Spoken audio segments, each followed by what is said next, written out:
Let's go Nuggets!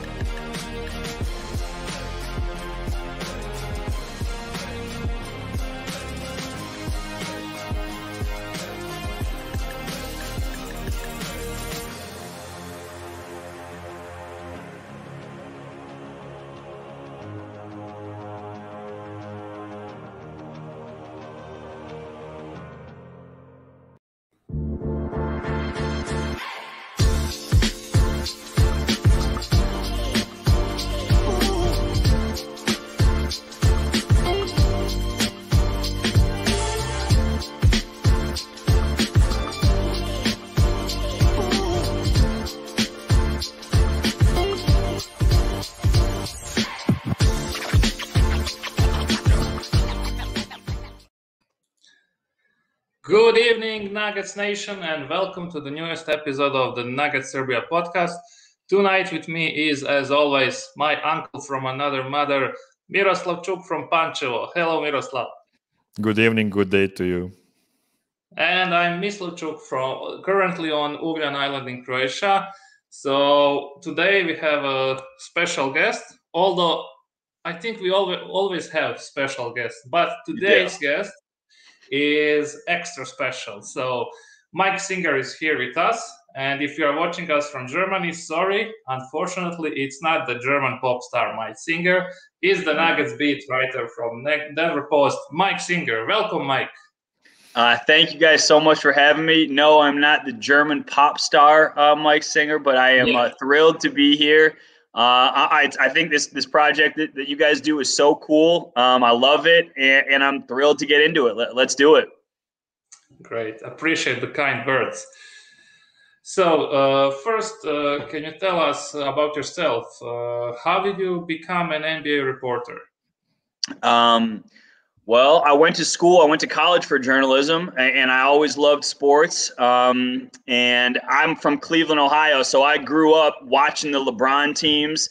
I got to cover some Cavs teams when I was growing up. And then I moved to Chicago. I got to cover some Bulls teams and some of those playoff runs. And then in 2015, I worked for USA Today for about 4 years. And I kind of built, worked my way up there, became our NBA editor, our national NBA editor.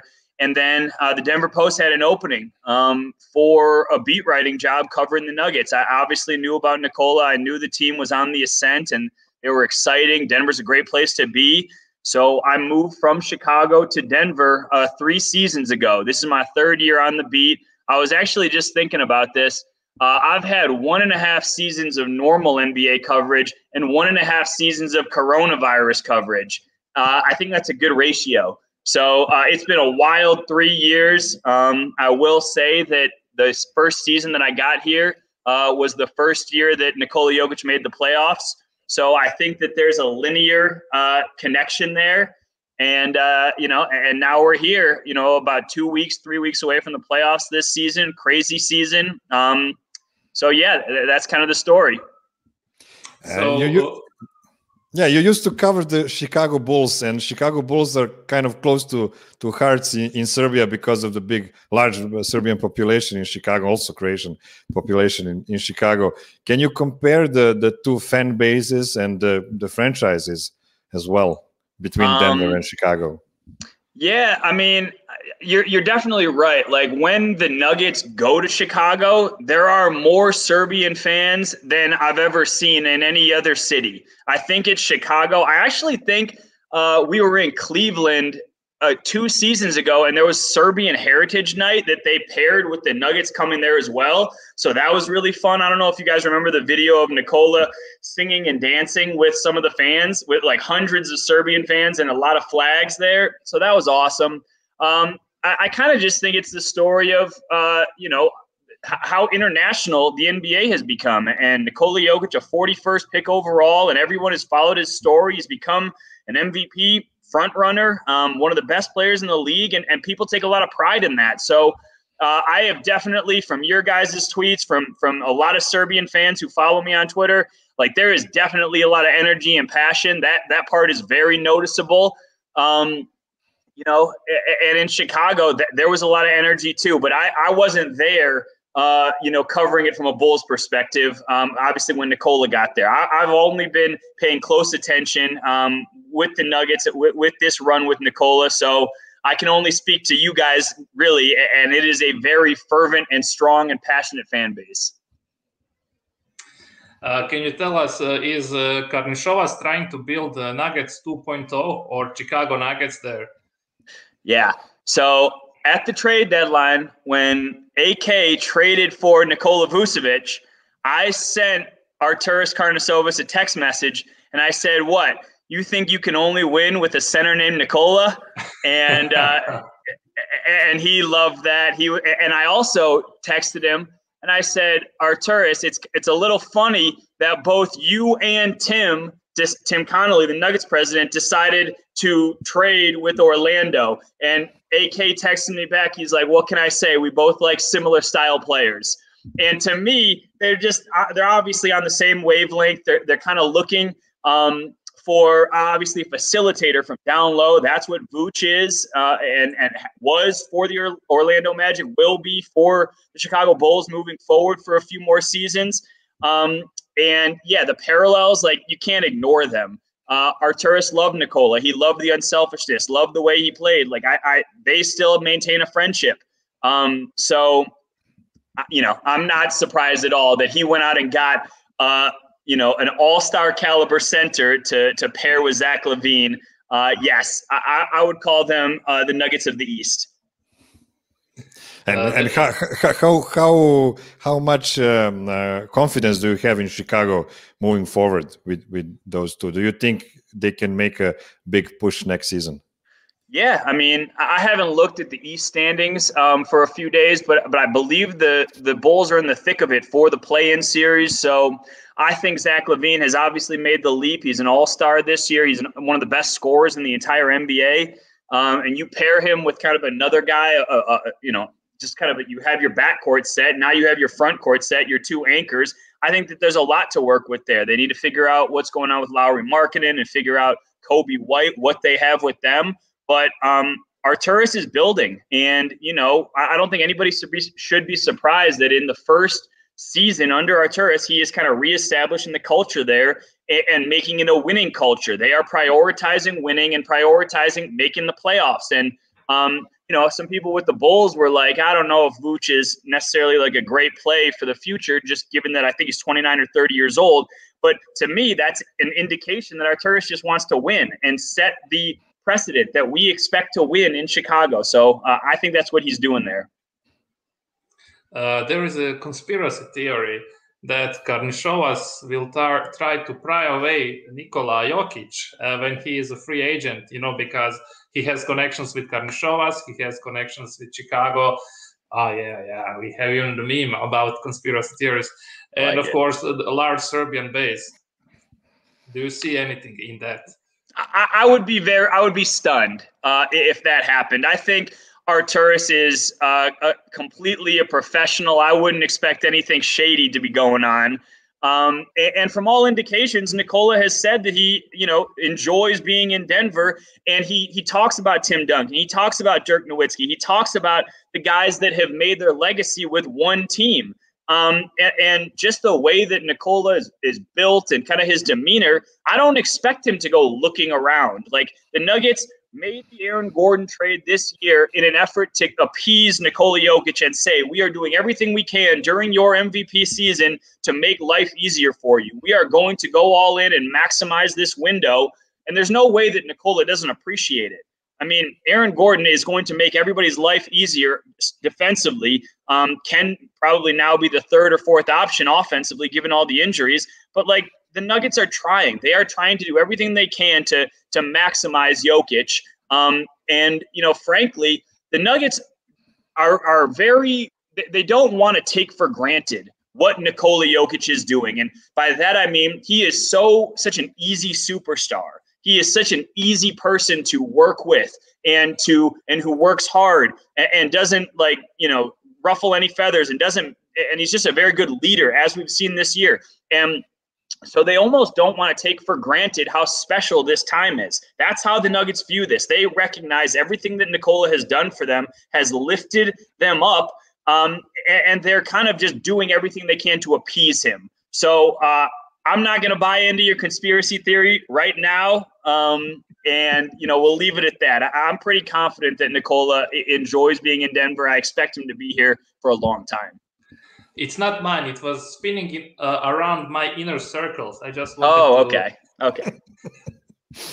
Yeah, what you're saying. So even signing of Campazzo, like he had many more NBA teams looking for him, wanting to sign him, and he chose Denver Nuggets for a reason. That's the great culture in Denver.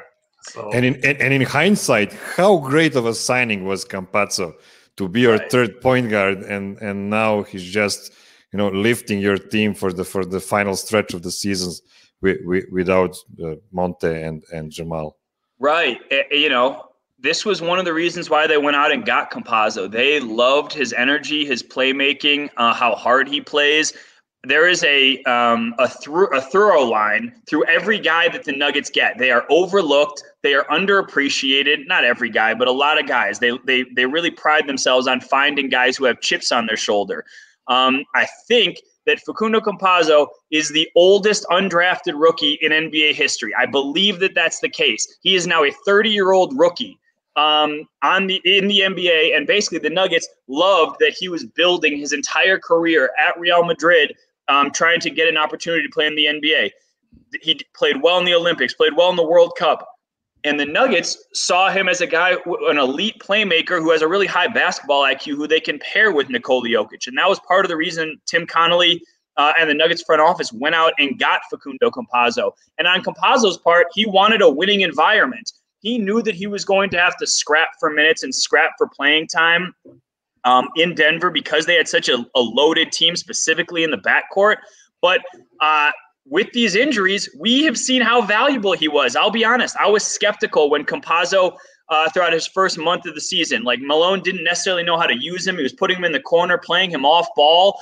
And I think Campazzo was still trying to prove himself that he could be in the NBA. But at this point, the other night, career high 13 assists.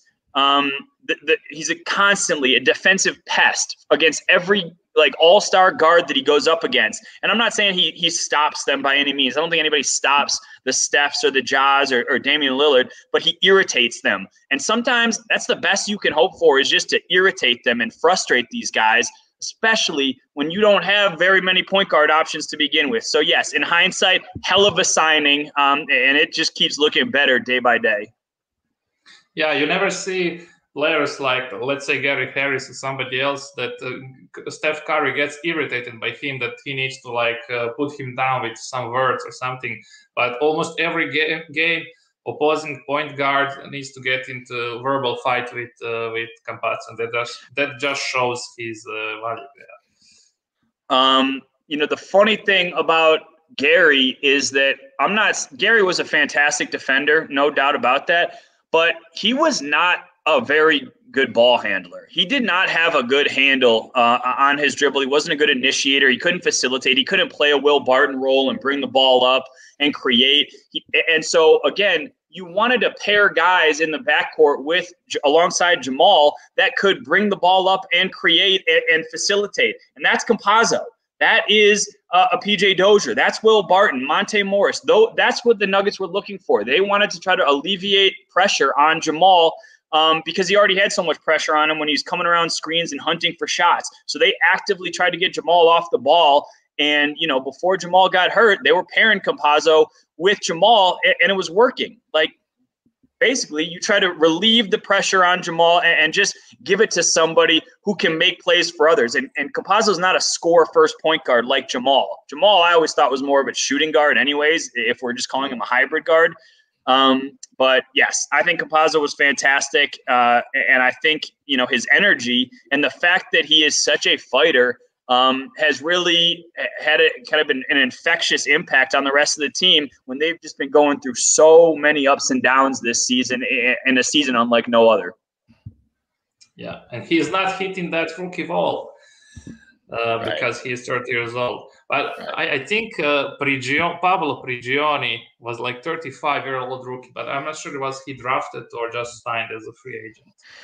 I think somebody told me I remember when I wrote this story, I looked it up on Campazzo in the preseason, and I was told that he was the oldest undrafted free agent. Is Prigioni, by the way, is he with Minnesota at this point?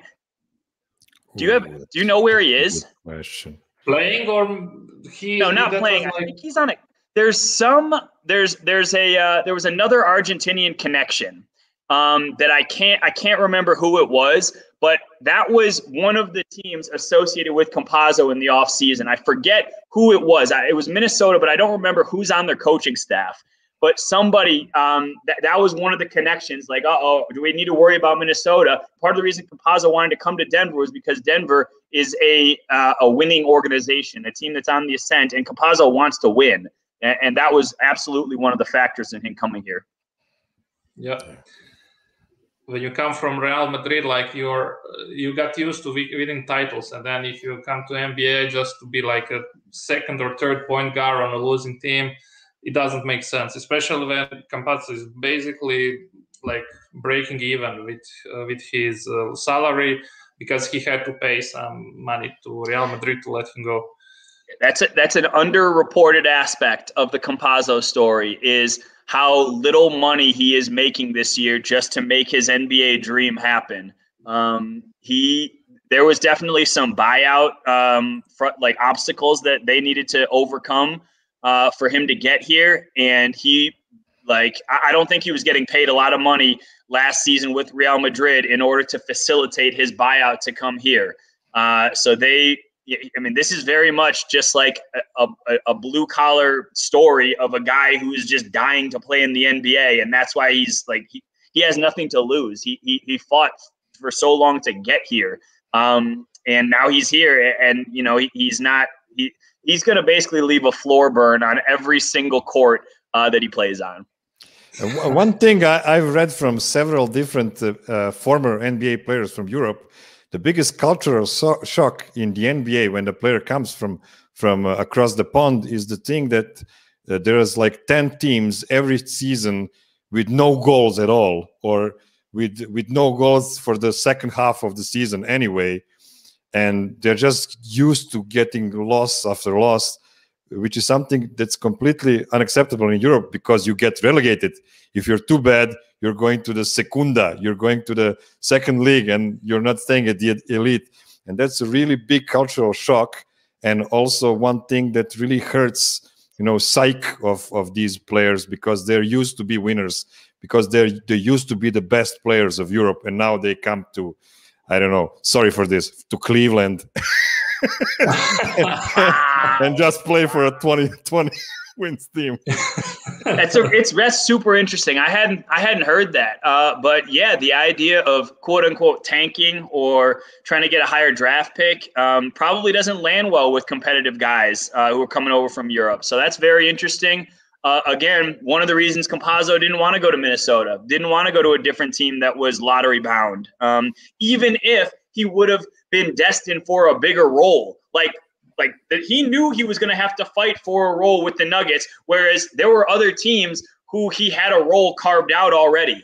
And that's part of the reason, he wanted to come here, and he's been so embraced. Like Michael Malone is a former point guard, a scrappy guy, feisty. And I've never asked Malone this, but I think that he sees some of himself in Facu Campazzo and how he plays. And that's why he's such a big fan of his. So maybe that's a future story. But Campazzo has, in my opinion, been an absolute positive impact player so far this year.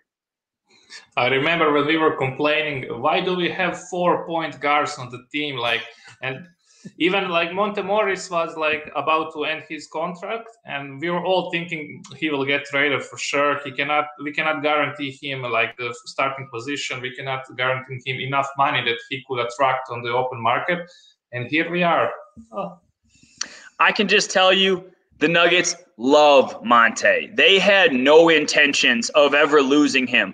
And there have been other teams that have called the Nuggets about Monte, and they never listened. Like, they knew how valuable Monte Morris was as a backup point guard, and is starting caliber point guard. He is good enough to be a starting caliber point guard. Unfortunately, this latest hamstring injury has taken him out of the lineup for the time being. But I mean, there are a few better contracts right now on the Nuggets, 3 years for $27 million, than Monte Morris, given how much responsibility he is now going to have going into next season without Jamal Murray as he rehabs his ACL. So I'm a big fan of Monte the person. I think he's a really good player. I think that he kind of maximizes his value. Again, the guy, a 51st pick overall, a guy who was overlooked. Like, the Nuggets find these guys who are good people first, and then if you have basketball talent, then they will consider you. And, like, I cannot tell you the rave reviews about Monte. Everybody calls him the Pied Piper. He's friends with everybody. Everyone around the league likes Monte. And he's just a great locker room fit. I'm not shocked at all that he wound up in Denver.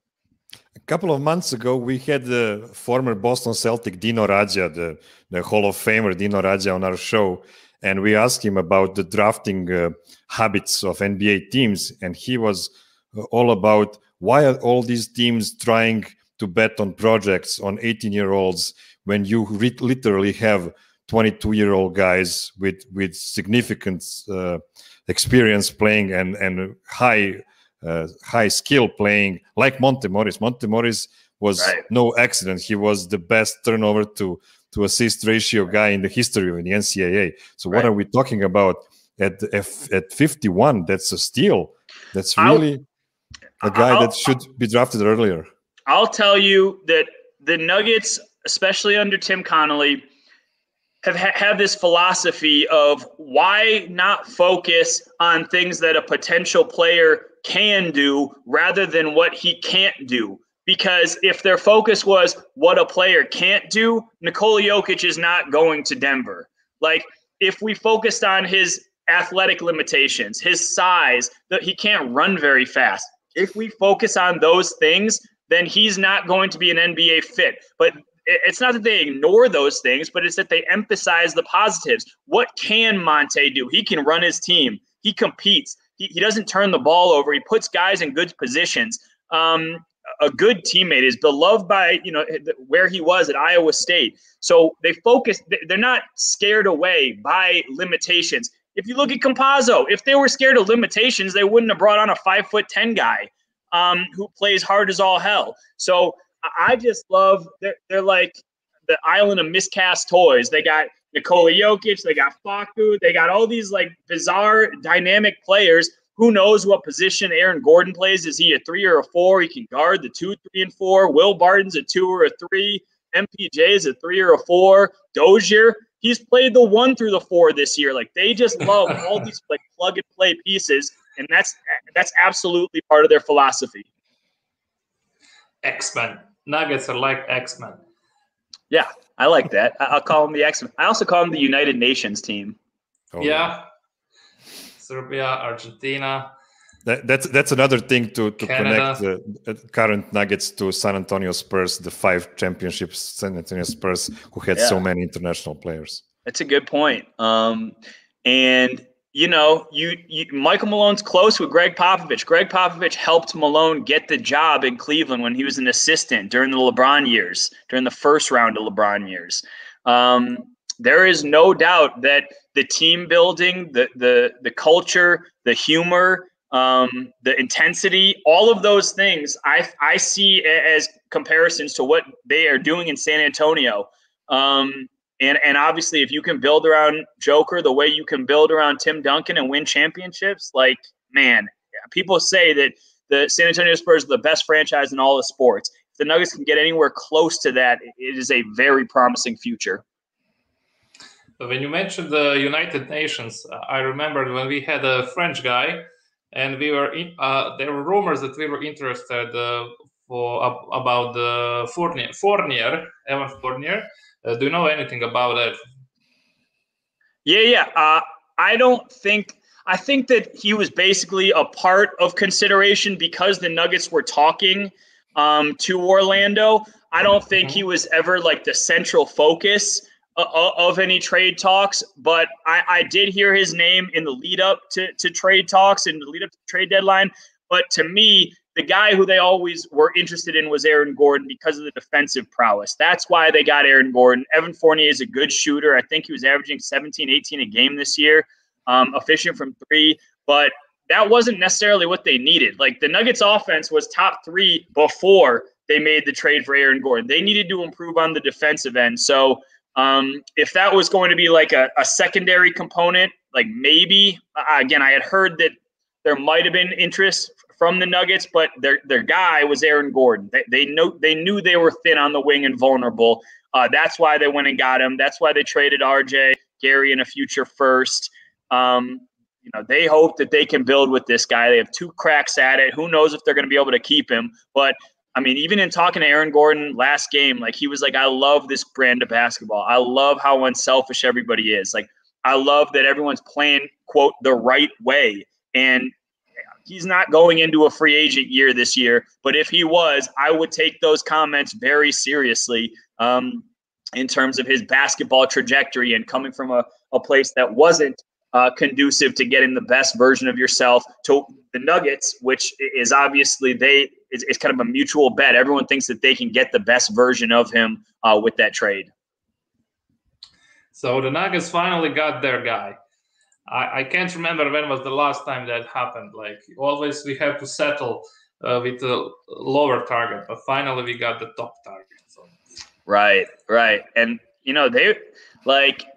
they were closer than people realize on Drew Holiday, a couple times. And they tried hard to get Drew Holiday. It didn't happen. There was definitely disappointment. But a guy who would improve the defense. But, like you said, they got their guy. It coincided. The Magic they were having a fire sale. They wanted a full rebuild. And Aaron Gordon was not a foundational piece in their mind. He's 25, had some injury history.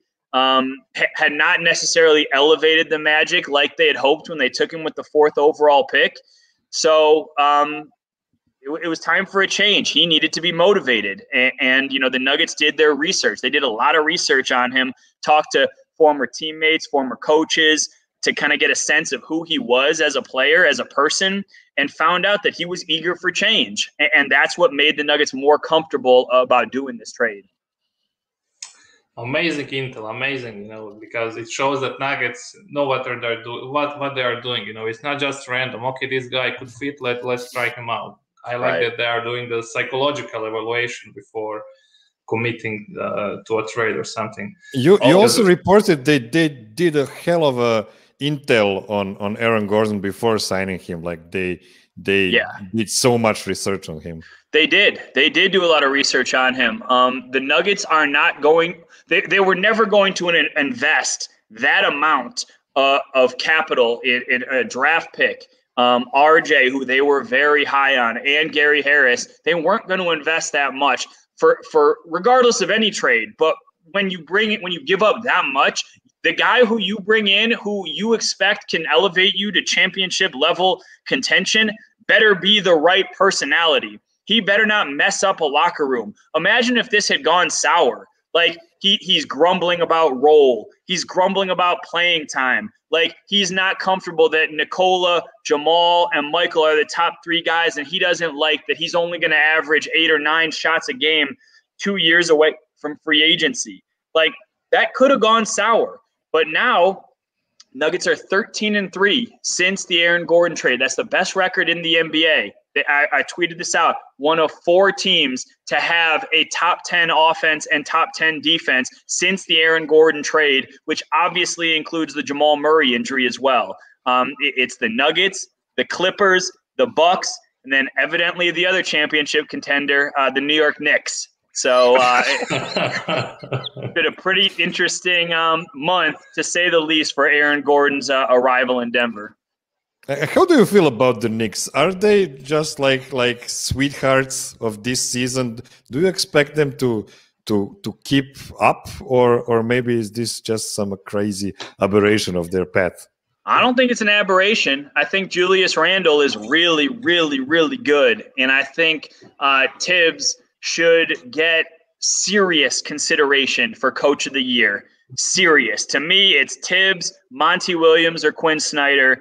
And those other ones, Quinn Snyder and Monty Williams, they had the infrastructure. Like, how much credit does Monty Williams get versus Chris Paul for doing what they've done with the Suns? Like, obviously, the Jazz were a really dangerous team last season. They probably should have beaten the Nuggets in the first round. And so, Quinn Snyder has gotten the best version of them. But what were the New York Knicks? Like, for the last decade, what have the New York Knicks been? And Tibbs said, we're going to play Julius Randle. We're going to elevate and empower R.J. Barrett.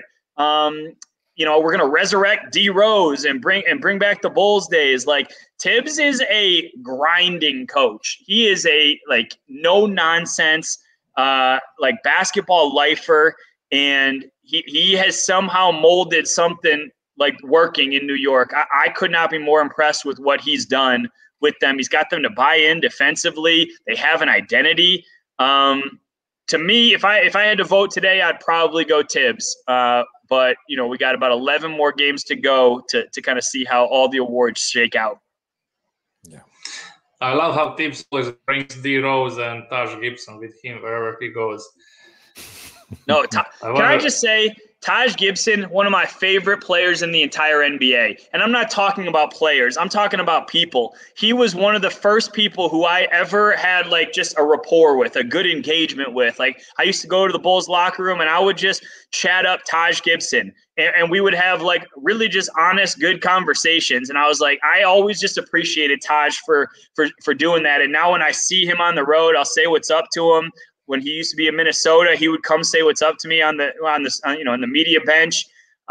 So I've always liked Taj Gibson. I think he's I just appreciate the way he plays and the way he goes about his business. I know he's not the best player, and I know he's past his prime, but I'm a big Taj Gibson fan. Oh, I cannot say that. I remember Minnesota game. Basically, playing before the plane, he made a steal or something. Right. But yeah, I'll say that was while I was working for USA Today, and I wasn't covering the Nuggets then. So yeah, whatever. And that's the game. That's the game that he broke our hearts. I know. Yeah, but that game brought Michael Porter Jr. to Denver. So win some, lose some. It's a great point. Tell Taj Gibson, thank you in our name, actually. It's a great point. I will convey that to Taj next time I see him. Excellent. So when you mentioned Taj, are there any players that you had a special connection with? Yeah, there's a couple players who I'm good with. Jay Crowder on Phoenix. I covered him in college when he was at Marquette. I was on Marquette for one season, and they went to the Sweet 16. He won Big East Player of the Year that year, and so every time I see Jay, he's always super cool. We chat, and he's always been very nice to me. And then mostly just a lot of the Nuggets guys. I feel like I have a very good relationship with pretty much every guy on the roster. I feel, like I can level with them pretty honestly. Monte, like I mentioned, is one of my favorite guys on the team. Nicole is awesome. Just it's been really difficult this year because you're not seeing these people in person, and you can't just have a chat with them that's not recorded in front of 25 people on a Zoom. That part is difficult.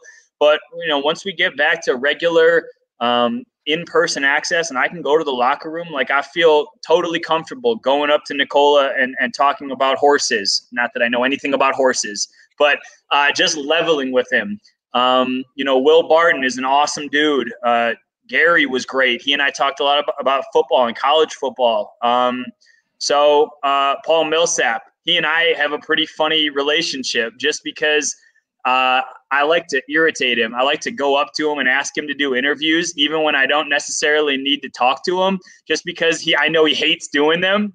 And so then I like to mess with him a little bit. And I think he appreciates it on some level. So yeah, I'm eager to get back in the locker room and have, work on these relationships. There's a phrase, you need to water relationships. You need to see people and talk to people and joke and, just talk shop with them. And we haven't been able to do that this year, which has made it really challenging to give a lot of insight. But fortunately, I have like some background with these people, with the guys on the Nuggets, that I can say like where they're coming from, where their head's at. I can reach out to them individually on a few occasions, and I can talk to them and see where they're at. So I can't imagine if this was my first year on the beat, how difficult it would be trying to form a relationship. It would be brutal. But no other guys really jump out across the league right now. Like, Crowder and Gibson, those were kind of my guys. But obviously, like I said, a lot of the Nuggets guys as well. Having said that, what were your first impressions of Nikola Jokic when you started covering the Nuggets in 2018? What was the first thing you noticed? I was trying to just make sense of him. Like, that's part of it. It's funny because it's part of the reason I think that people are, I don't know if people are still skeptical about the MVP and that he's the front runner. But to me, you need to watch Nikola on a nightly basis to appreciate what he does and all the things that he contributes to the offense, even if it's not evident in the box score. So when you start watching him on a nightly basis, you just start noticing funny things that, like, him reading defenses that are, you're just like, how did he do that? Or him, like, he hustles to get every inbounds pass as quick as possible to try to catch the defense sleeping. Or like funny things like that he does with his teammates, like his pregame routine. When all the other guys have like crazy elaborate handshakes, Nikola walks down the line individually and just shakes hands. He literally shakes hands with every guy on the team, and that's it, except for Felipe Eichenberger, the strength coach, and he'll flex like right before going into the starting lineup. It's just like Nikola's funny. Like, he's just really funny, and he doesn't care about himself in that he doesn't care about the numbers. All he wants to do is win. And like, that is, I've been around the NBA for about 5 or 6 years, and like closely. And that is rare. It's rare to find any NBA player who is so selfless, let alone a guy of his caliber. So again, it goes back to the Nuggets not wanting to take it for granted. Nikola's a special player. It was evident in 2018. It's way more evident now. The dude is historically good. Before we continue, I would just like to say hi to Milan and Voya. They're our 2 other co-hosts who couldn't join us today, so they're saying hi to you. What's up? And anyways, so sometimes we like to spice things up with different segments to throw you the questions. So first segment will be fill in the blank. Okay. You have to trust us. This says I'm gonna need you guys to translate. I'm not sure what dopuni means. Fill. Okay. Fill.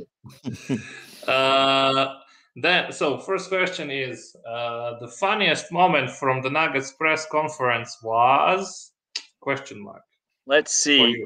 There was a few really good ones. I've had some funny interactions with Jamal. I had, obviously, the funniest thing happened the other night was Facu saying MPJ was a terrible shooter, meaning a very impressive shooter. But apparently in Spanish and in South America, terrible is great. So who knew?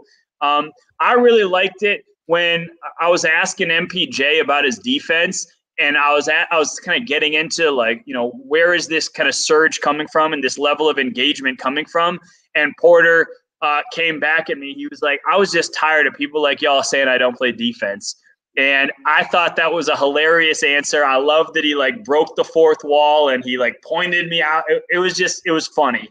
And it is very hard to elicit authentic interactions, and we got one, and so I appreciated that. For the most part, I think all the Nuggets have been pretty accommodating. I think Malone is pretty hilarious when he's in the right mood. There was a St. Patrick's Day moment that was fantastic. Like an Irish reporter popped on, and he and Malone went back and forth. Malone's Irish, obviously, went back and forth for like a minute, talking about Malone's Irish history. And it was just like, what is happening right now? We went off the rails, but that was pretty fantastic. Okay, when the bubble happened last season, you were the only Nuggets reporter there. And when you found out that in the middle of playoffs, you will be just joining the Nuggets in Orlando, your first feeling about it was? My first feeling. Wait, is this the question? This is not the question. My favorite memory from the bubble, right? No. He changed I've mixed it up a bit. Okay. My first feeling about going to the bubble, I was so excited. Even though I had 7 days of quarantine sitting in front of me. Like, I got out of my room for 10 minutes a day throughout the first week in Orlando. I was so excited because at that point, they were about to face the Lakers in the conference finals. They had already made NBA history. They'd come back from multiple 3-1 deficits.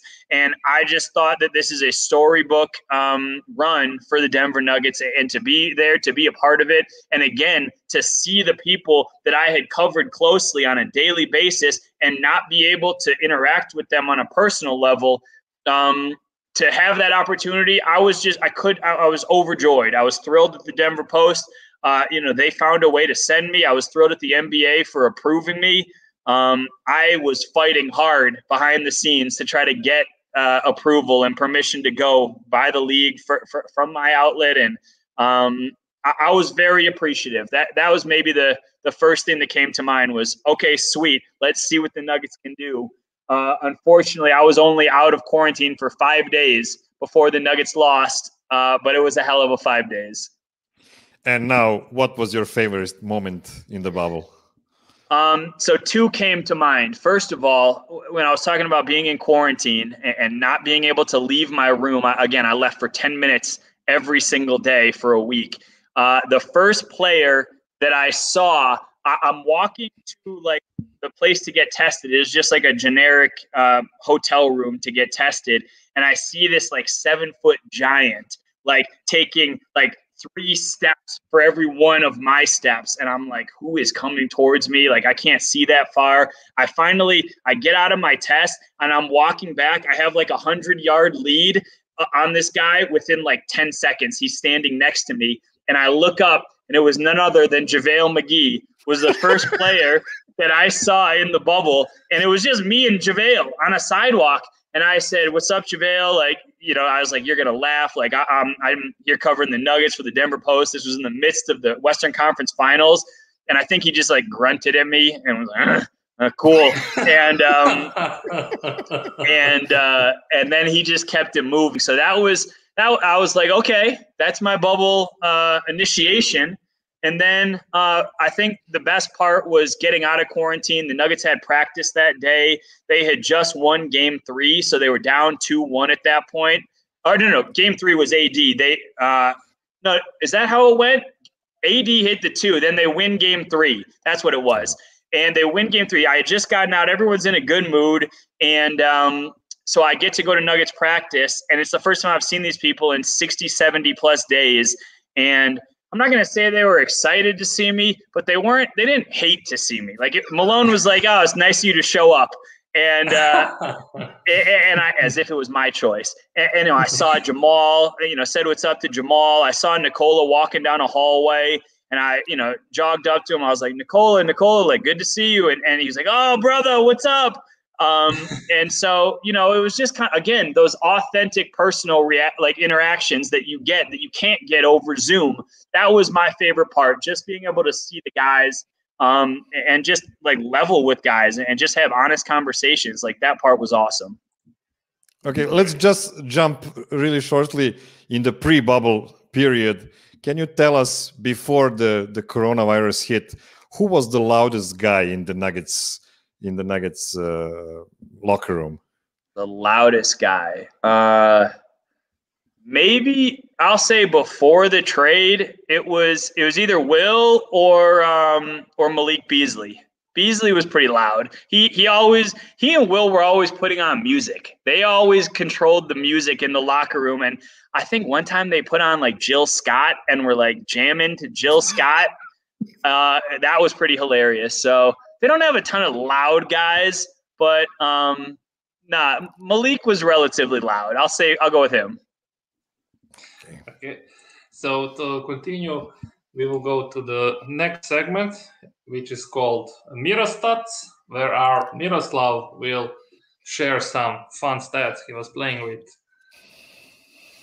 Yes, well, one thing we owe to our viewers in Serbia, because I don't know if you know this, Mike, but Serbian fans were not really high on Michael Porter last season and early in this season as well.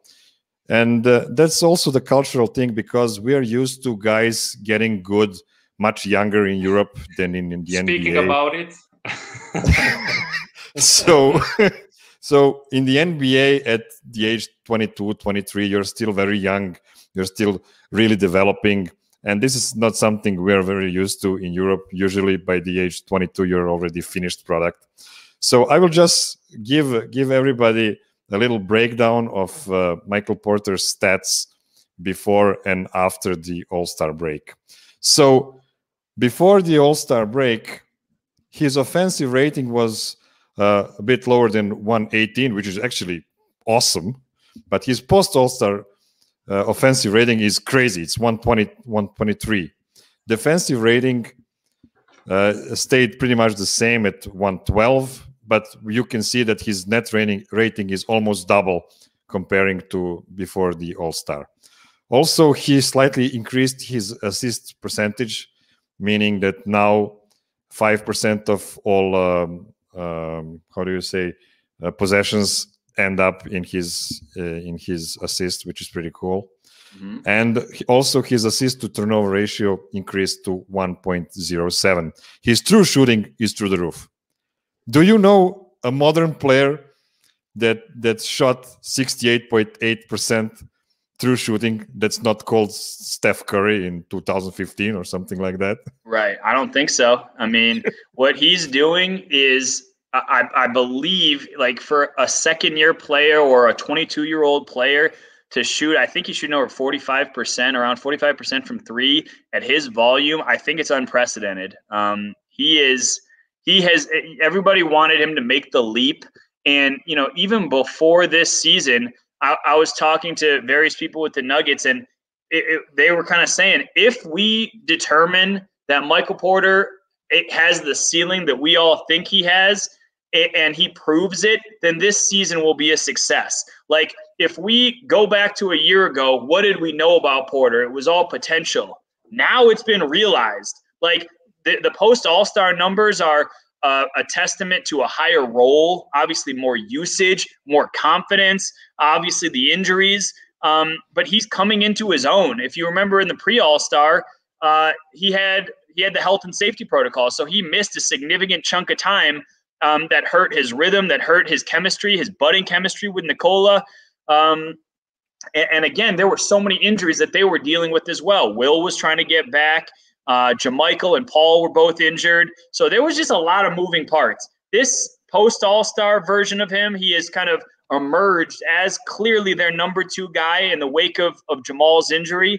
And, you know, I think that it is extremely exciting kind of thinking about what he is in the future. And this is why the Nuggets were so hesitant to even consider talking about Michael Porter Jr. in any trade discussions. Like, forget it, that Bradley Beal was not available at the trade deadline and that Washington wanted to keep him. The Nuggets are very high on him. They love who he is as a player, and they love his work ethic. Like, I hear it all the time. The dude is a gym rat. He just loves basketball, and he's like a goofy kid who, sure, he's put his foot in his mouth a couple times and said some things that he shouldn't have said. But for the most part, he's just a great kid who I talked about this on the Denver Post podcast with Brian Windhurst last week. Like, there's a possibility that he reaches a max extension this summer. That's what we're talking about with Porter here. Like, let's not kid ourselves. He's that good and has proven he's that good. And talk about taking things for granted. Michael Porter is healthy. That is so important. And no one realized, like, this is like a pinch yourself thing. He did not play in college. He missed the whole first year. And you don't even think about the injury concerns right now with how durable he's been and the minutes that Malone's given him. So I think that, like, again, going back to my conversations earlier in the year, if they learn that Michael Porter Jr. can be a foundational piece, the season was a success. Now, obviously, the ceiling got raised because of how good they are, but Porter, we know, can play, and we know he is a significant piece in the future. Yeah, also what's crazy about this high true shooting number is the fact that he increased his usage from 19.4 to 22. And this is number that's actually keeping increasing because there is no Jamal Murray for the rest of the season. So this number will go even higher. And it will be really interesting to see if this true shooting keeps up. Another thing I wanted to show you, per 36 minutes, so he increased his points per 36 minutes from 18.5 to 24, which is amazing. His rebounds stayed approximately the same. The assists got slightly better. Now, steals and blocks got a bit worse. That's really a small sample. It's just if you have one game with 3 blocks, that will completely change. And the raw plus minus, really interesting. Well, not raw, per 36 minutes, increased from 4.5 to 8.7. And just one more screen about his shooting. So we can see his field goal percentage, his normal field goal percentage, going up from 50 to 57.5. 3-point percentage going from really excellent 42% to 47%, which is completely crazy. And his 3 points made per game are now almost double at almost three pointers a game, which is just insane. Yeah, completely crazy. That's a good way to put it. One thing I've noticed from Porter recently is that he is almost actively going inside to start games. He's like playing from the post. He's using his size. He's forcing mismatches. He's driving downhill, and he's not settling. And I think that it almost just sets a foundation and gets him his rhythm in games when he goes inside first and then builds outward. I mean, Michael Malone said it the other night. If he has his feet set, he's a deadly shooter. If he doesn't rush it, if he's on balance, if he doesn't even necessarily need a window because he's so tall, but when he has his feet set and he comes around screens, or he is the beneficiary of 2 or 3 passes on the wing, he is deadly. And like, you just expect it to go in. So he's like, I don't know how many more levels he could go to on the offensive end, but there's a real chance he's going to be an all-star level player next year. And I do think his defense has improved. I think his awareness, his engagement, even his blocks, he's had like a couple like chase down pin blocks the last few games. I think that the sky is the limit for him. To me, he has tapped into that potential and has proven like that maybe one of the best draft picks the Nuggets have ever made at 14. And he's just making all these teams that passed on him, particularly the Clippers, who I believe had 2 picks before the Nuggets. He's just making them eat crow. Yeah. And, it's a cool story. And again, this was the kind of thing the Nuggets needed to hit on if they were going to contend in a mid-tier market, and they hit big with Porter. Okay, thank you for the answers. We are now ready. Thank you, Miroslav, for the stats. We are ready for the next segment. It's called Šta piješ. What it would mean like what you're drinking, but in USA it's more common to say what you got, something like that.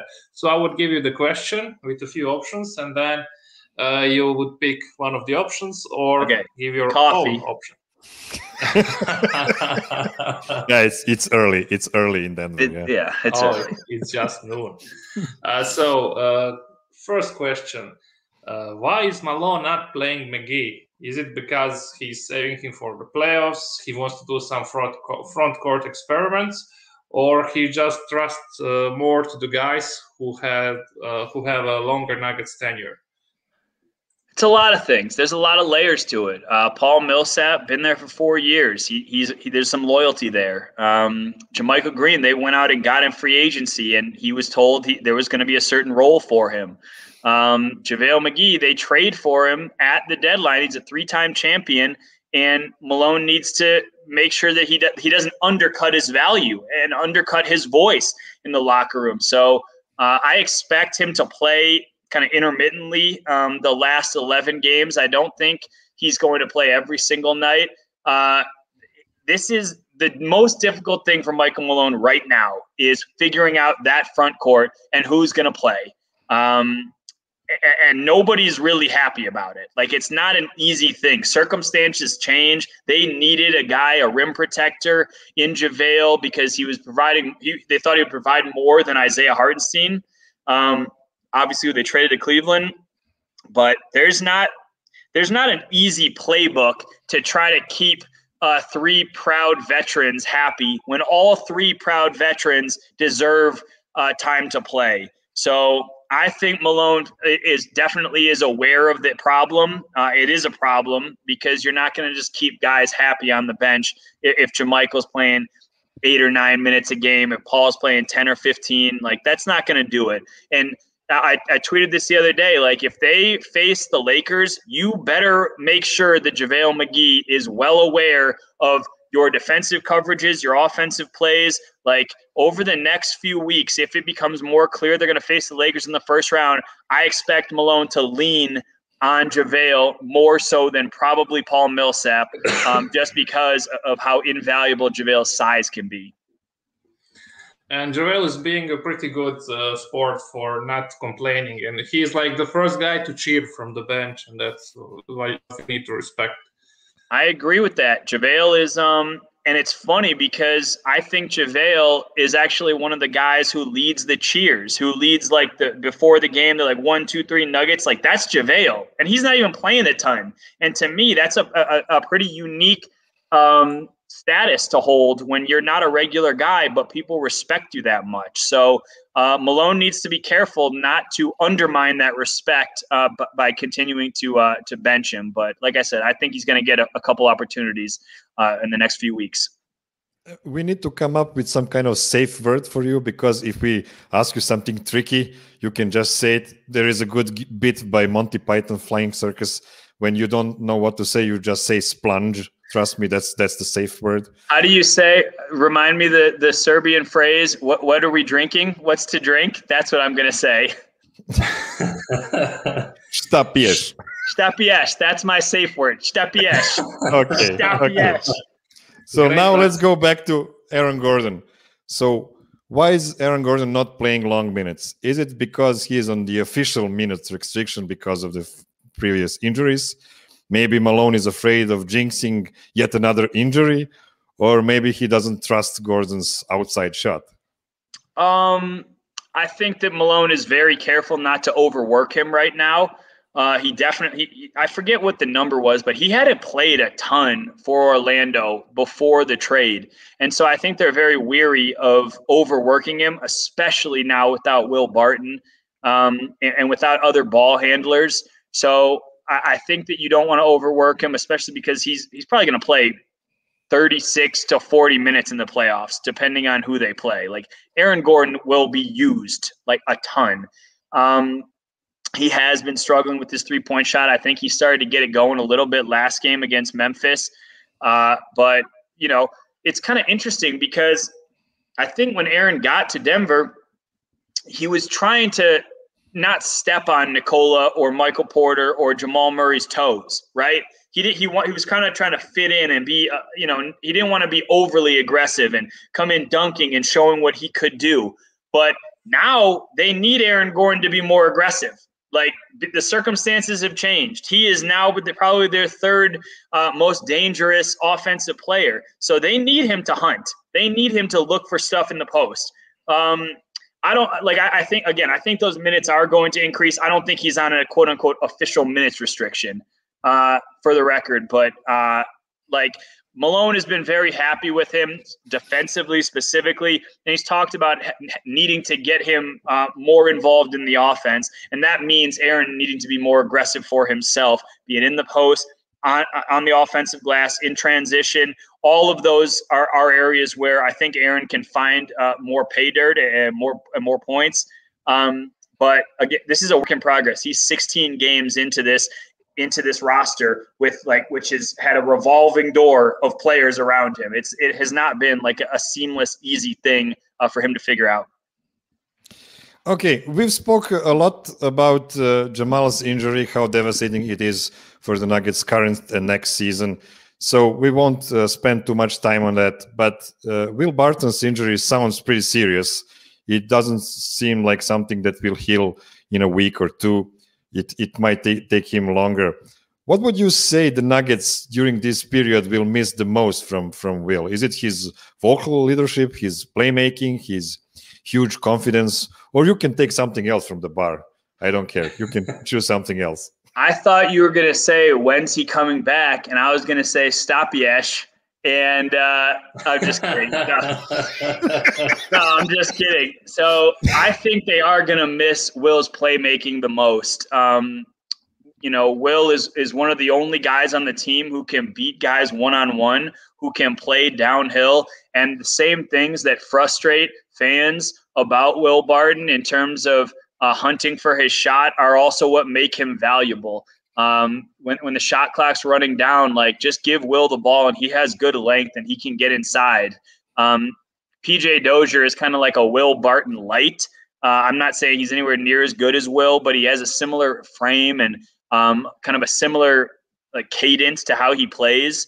So I think they're going to miss the offense, and you know, it's a shame for Will because he really, really wanted to play in this postseason. And I'm not saying that he's not going to. He very well could. Again, his timeline is pretty unclear. Hamstrings are really difficult to gauge when you're going to heal. It's kind of a personal thing. I will say I expect Monte Morris back before Will Barton, you know, in the next week or two. And the Nuggets can start to build something toward kind of their playoff roster. But Will is a big loss. He was probably going to be their third hub in the offense without Jamal. And now, like we just talked about, that's probably going to be Aaron Gordon, which can he play that role in addition to giving everything he's given on defense? We'll see. But Will, he put everybody in the right spot. Will was at his natural position with the 2. AG was at the 3, and then defensively, that just put everybody, like, it gave the correct assignments. So I guess we're scrambling again, and that's kind of what Malone and the Nuggets are going to try to sort out in the next 11 games. So let's move on to the breaking news that you broke yesterday about the Nuggets finding finally a G League team. So can you tell us some more details about it, and what does it mean for the Nuggets organization? I mean, it's a big deal. They've been trying for years to get a G League team. They finally get one in Grand Rapids. Obviously, it is not the next state over. It is not like a short drive away, but it is what it is. Like, they had tried to get one in Las Vegas, in Seattle, a couple other places, and it just didn't work. And finally, this one became available. It is basically a breeding ground for the Nuggets. They can send their assignment guys there, their two-way guys there, their young players there. They can get them in the same system. They can experiment. If you want to play bowl at the 3, then you can play them at the 3. If you want to play bowl at the 4 or the 5, then try them out there and see if it works, and experiment and develop that skill set. You can develop, coaches down there. You can develop other staffers. So it's just kind of, an extension of the Nuggets right now, and it makes their lives easier because they don't need to outsource their guys to other teams and hope that the coaches are going to play them.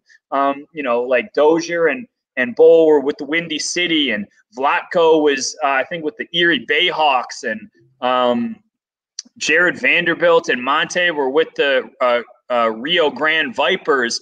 And, like, that's a lot of different systems. And, like, the Nuggets, they used to tell you, yeah, like, teams are very cooperative and they help us. But, like, I'm sure that was frustrating. I'm sure that was very tough to, like, figure out, can I send a guy here and guarantee that he's going to get 25 minutes a night and really play consistent basketball? Now you can guarantee it. Now you have a pipeline. So it is very much kind of a cool win for the Nuggets. And I think it was probably a little bit of a shameful thing that they didn't have a G League team. Like, the majority of the NBA, 28 teams now have a G League team, not including Phoenix and Portland. So it's pretty significant news. And I think people are just, especially if you can't play bowl, if you can't find bowl any time up here, send him to the G League and let him work, just so you can at least continue that development and production. Okay, last question. Before the playoffs, who do you want the Nuggets to face in the first round? and who do you think they actually will? I think they would rather face the Mavericks. Obviously, like Luka-centric, and it's one guy, and they actually love the defense that Aaron Gordon plays on Luka Doncic. So I think that they would much rather face the Mavericks than the Lakers. My guess is they end up facing the Lakers, and who knows? Like, who's going to be healthy for the Lakers? What kind of rhythm are they going to be in? Are the Nuggets going to be able to match that size that they have in their front court? What role does Michael Porter play as the number 2 option in offense? If he can do those post All-Star numbers that you just posted, the Miro stats, then the Nuggets could maybe get to the second round and maybe upset the Lakers. I don't think that that's out of the realm of possibility. But the other thing is if they get the Mavericks, if the Mavericks sneak up, because I think the Mavericks have like the second easiest schedule remaining in the rest of the season, if they sneak up to the 5, you have that 4-5 matchup. Then you have the 1-4 matchup, which is either Utah or maybe Phoenix catches them. And who's to say what would happen in that series? Nikola Jokic has had his way with Rudy Gobert. So, every time you think like rationally, I should write the Nuggets off or assume that they're not going to, they're not capable because of circumstances out of their control. Like, they reel off wins, and, they're 6-1 since Murray went down, and they have the best record in the NBA since March 1st. They're 22-6. Like, they have a lot of resiliency. And I'm not going to be the jackass that says they're not going anywhere in the playoffs, because I think they might shock people. I don't think anybody is excited to face Nikola Jokic, MVP favorite, in the first round of the postseason. Yep. Great. And to thank you for coming, we decided to teach you some Serbian words to get you extra points on press conferences with Jokic. And since Miroslav is the professional Serbian speaker, he will teach you a few things to say. Easy stuff. Yeah, Mislav's Serbian is terrible. So you can imagine we speak the same language. We just call it 2 different names. So first things first, when you come to the press conference, you just say "Ciao, Nicola." No need for "Ciao, Nicola." Yeah, we use the Italian one. Okay, I can do that. That's easy. And then when you finish with him, you don't say "Thank you, Nicola." You say "Hvala, Nicola." Hvala? Hvala. Hvala. Hvala. Kavala, Nicola. No, wait. So you know how is the easiest thing to remember? So Australians have koala bear, and here in Serbian and Croatian, just take out the K and put the H. So it's hvala. Hvala. Hvala, Nicola. Hvala. Excellent. Yeah. I think he will appreciate if you like greet him with "Ciao, Nicola" and say "Hvala, Nicola" at the end. Okay. And we would like to teach you it's not our, but it's like Nuggets Nation from this part of the world slogan. It's basically "Let's go Nuggets," but in Serbian it's "Idemo Nuggetsi."